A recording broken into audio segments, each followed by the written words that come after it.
ঢাকা মহানগরের সকল মানুষের কাছে আমি আকুল আবেদন জানাচ্ছি, আসুন 13ই নভেম্বর বৃহস্পতিবার সকাল সন্ধ্যা লকডাউনকে সফল করুন। দর্শক, ভোর 5:30 বাজে আমি যখন এসেছি তখন কিন্তু এখানে কোনো লোকজন ছিল না। এসে দেখেছি শুধু দুই পাশে ঢাকা খুলনা মহাসড়কের দুই পাশে কিন্তু গাছ ফেলানো।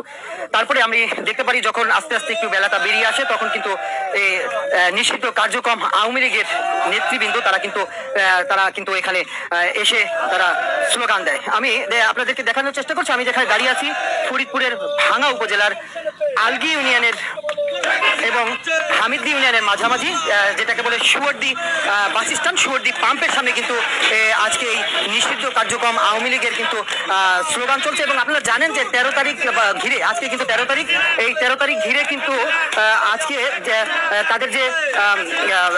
তাদের যে লকডাউন এবং শটডাউন ছিল সেটা কিন্তু তারা বাস্তবায়ন করার জন্য কিন্তু ঢাকা খুলনা মহাসড়কে ভাঙ্গা উপজেলার সুয়ারদি পাম্পের সামনে কিন্তু তারা জড়ো হয়েছে। দর্শক, আপনাদেরকে একটু দেখানোর চেষ্টা করছি, দেখুন এখানে কিন্তু তাদের সাথে কথা বলেছি এবং তারা কি বলে এবং শুনুন দর্শক।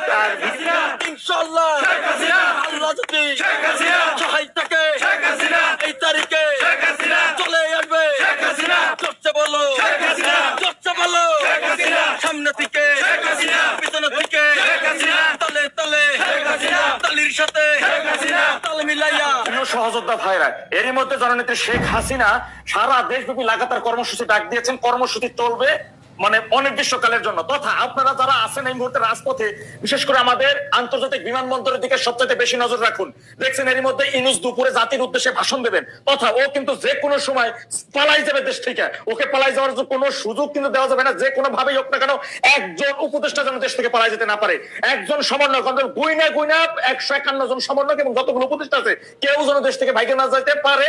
সুতরাং আমাদের বিশেষ একটা গ্রুপ যারা বিশেষ করে গেরিলা বাহিনী যে সকল ভাইরা আছেন এয়ারপোর্টের দিকে নজর রাখুন, যে কোনো সময় কিন্তু এটা পালাই যাবে, কোনোভাবে পালাইতে দেওয়া যাবে না।